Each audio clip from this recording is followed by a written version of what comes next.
Tarifat e reja prej 25% të presidentit amerikan Donald Trump për importet nga Meksika dhe Kanadaja hynë në fuqi të martën së bashku me një dyfishim të tarifave për mallat kineze në 20%, duke nisur konflikte të reja tregtare me tre partnerët kryesor tregtar të SBA-s. Veprimet tarifore, të cilat ndikojnë afër $2.2 trilion në tregtinë vjetore dypalshe të Shteteve të Bashkuara, filluan disa orë pasi Trump deklaroi se vendet kishin dështuar në përpjekjet për të frenuar rrjedhjen e fentanile dhe kimikateve të tij pararendëse në SBA.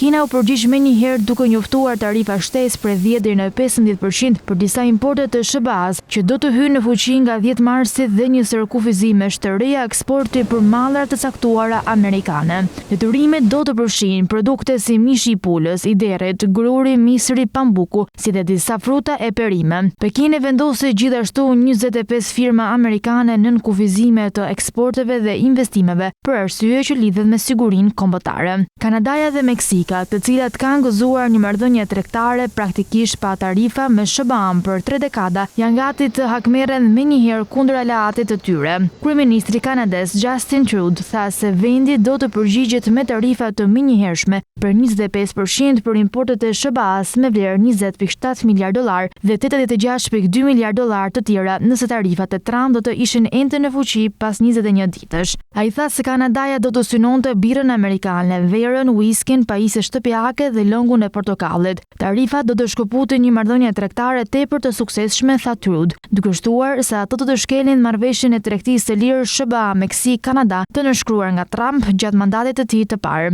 Presidentja meksikane Claudia Sheinbaum pritet të njoftonte përgjigjen e saj gjatë një konference për shtyp në Mexico City të martën, tha Ministria e Ekonomisë në vend.